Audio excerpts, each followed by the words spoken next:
So I get asked by a lot of people how they can get to a level where they can run and gun and shoot to very high standards with very effective performance. And a lot of people think it requires shooting very complex drills, shooting on the move, doing a lot of different crazy things. When in reality, to get to that point, you just need to master the fundamentals and work the basics. And it's very boring. It's very similar to playing scales on a piano. So for today, I want to talk about 3 things you can do to become a better carbine shooter.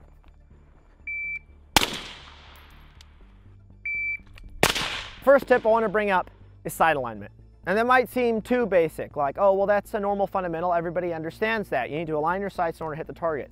Well, in reality, a lot of the different people that I work with, whether it's military, law enforcement, or civilians, when I see them on the range and when I'm working with them on the range on shooting performance, whatever it happens to be, I see a lot of guys still, when they go to bring that rifle up, they bring the gun up and then they still fish with their head.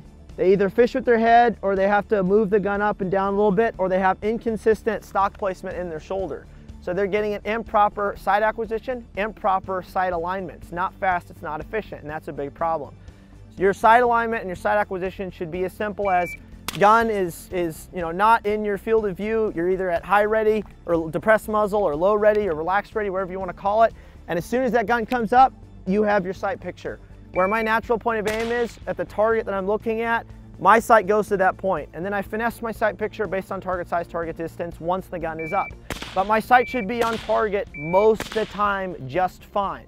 I'll use an example. If you played a video game and you ADS on an enemy player, or on an NPC, so you right click on your mouse or you front bumper on your controller, if your sights didn't always go to the center but could go off to the sides randomly, how fast do you think you'd rage quit out of that game? Probably pretty fast, because that would be extremely frustrating. And this is exactly the same thing. This should be equally frustrating. If you go to pull your sights up on a target and they're not there, or your head isn't in the right place, you should fix that. It should be 99.99% consistent, where as soon as the gun comes up, there are the sights. I finesse my sight picture based on target size, target distance, and then I fire that shot. And this is really basic. It's really easy to work on. You build that subconscious ability of getting that every time.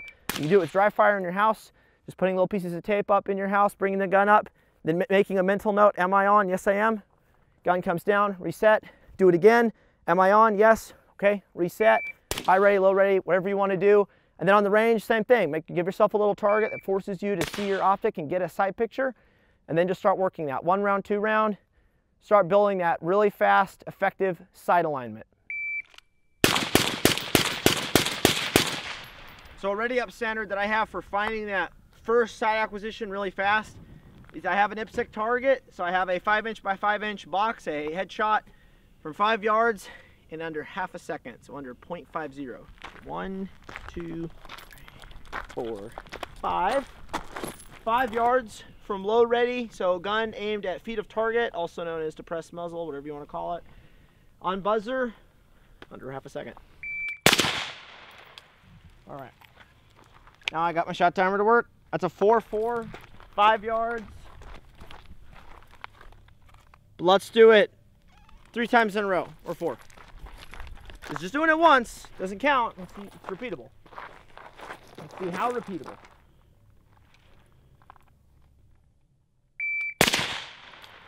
All right, 4-2. That's in. Bye.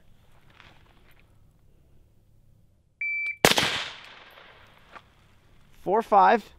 That's in. Bye. Oh, close. 4-8. Jinxed that one a little bit. So all 4 hits in under half a second.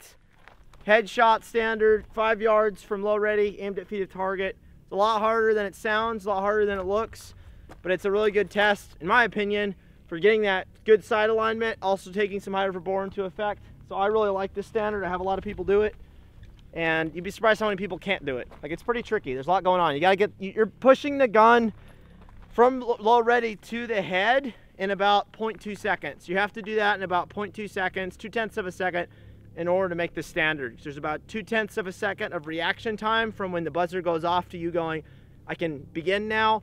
So you gotta do this in about 0.2 of a second. It's pretty awesome.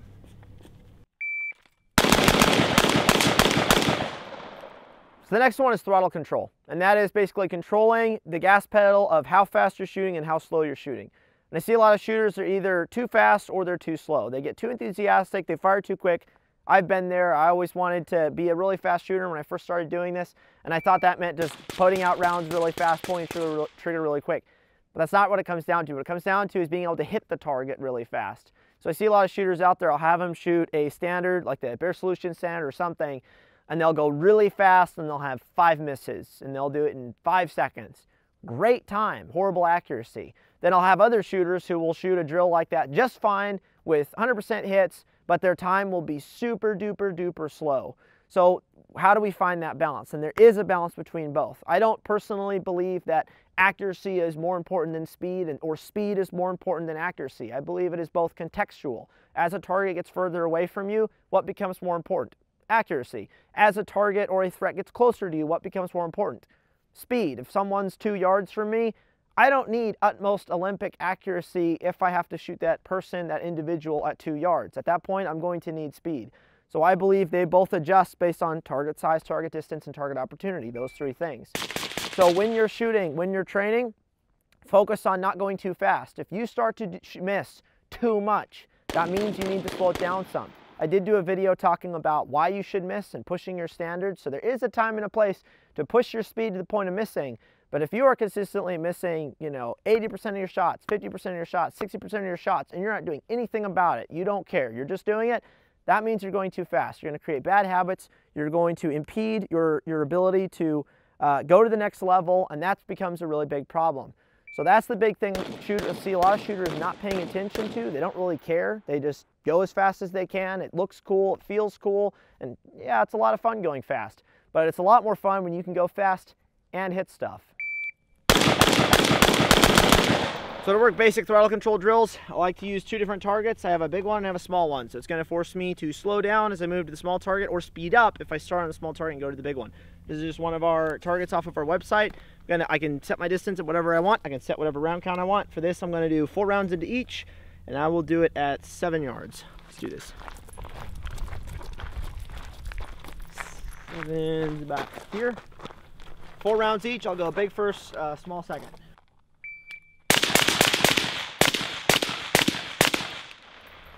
That was a little too high on the small one, but you can hear the change in shot cadence. So there's my 4 rounds into this big one. 3, and I threw this one high when I held too high. That was in 3-3-8. Let's do it again.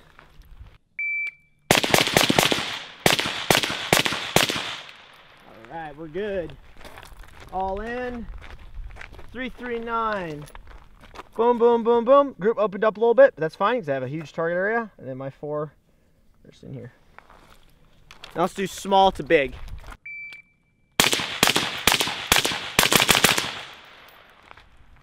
All right, 3-2-0. Sped up my shooting into the big circle quite a bit. Still in. These 4 right here. And then these were all just in here nicely. So basic throttle control drill. Big to small, changing my shooting speed, being in full control of that. Not going too fast on the small guy. Not going too slow on the big circle.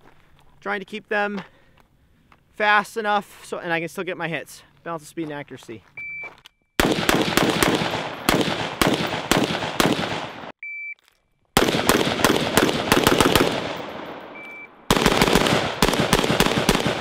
So the third is give yourself conditions. Now, what do I mean by that? So anyone can just stand and shoot a target and just bang, bang, bang. But if you're not giving yourself conditions to train for, are you actually getting better at anything? If you're not giving yourself conditions of accuracy, maybe conditions of speed, conditions of how your gun is set up, maybe a movement condition where you're running up 50 or 100 meters, getting into position and then taking your shots, how are you going to get better at shooting? I see a lot of people, they just want to shoot Coke cans on a log, do whatever, and they're not necessarily giving themselves conditions or paying attention to any one thing in particular. That's not going to make you a better shooter. You're going to become a better shooter faster if you start giving yourself conditions, and conditions that are realistic and apply. So saying, I want to shoot this circle at 6 yards and I'll try to do it in, a few seconds. I'll try to push my speed and have a balance of speed and accuracy.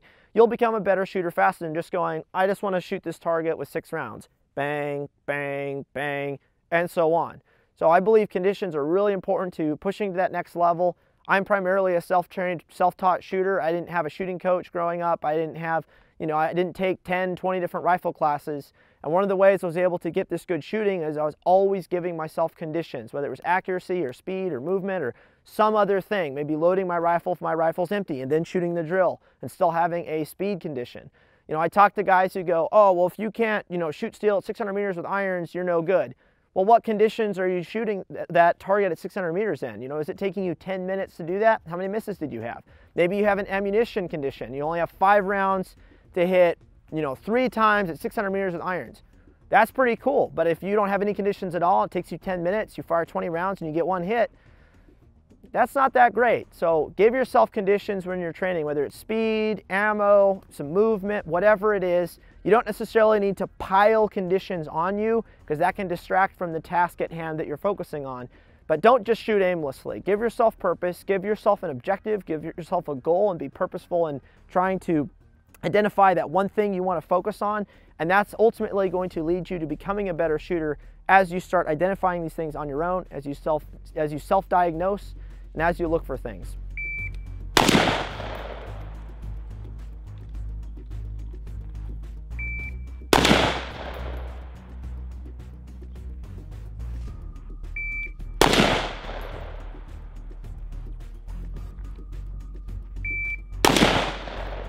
Don't think I'm saying that accuracy isn't important. It absolutely is. It's something that we should always attain to higher standards of.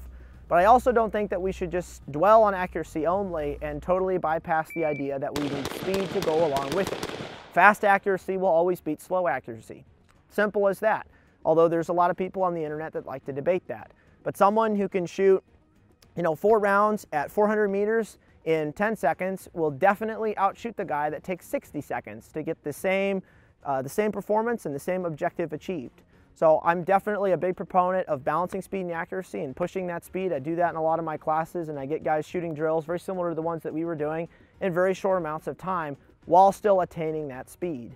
The other thing I will note is today, shooting all these drills, I was just static, shooting into paper targets. I wasn't running around doing massive 180s, transitions, shooting barricades around cars, things like that. It's easy sometimes for people to go, I need that stuff in order to train, you know, practical performance shooting or tactical shooting. The answer is no. To work the basics and the fundamentals, all you need is just a single lane, a single target, some different sizes of circles so you can draw with a Sharpie or maybe print out from our website or a target that you purchase, and then you just work on that. I mean, most of my training on my own, that's all it is. I'm not running around doing crazy stuff. I do that sometimes to work my shooting on the move, but oftentimes it's just shooting paper, just working the basics. It's just playing scales on a piano. It's not fun at all. It's tedious, it's boring, but it allows you to build high standards of shooting performance, which will then translate into shooting on the move, shooting barricades, shooting around vehicles and things like that. So don't think you need a full bay, massive, crazy range to do the training that you need. An indoor range can work just fine. I'll have a series coming up soon on that. Definitely subscribe to the channel if you want to see that for carbine and pistol. If you guys have any other videos you'd like to see, definitely comment below. We go through there, we read through them. And if you want to see what's coming, hit that subscribe button.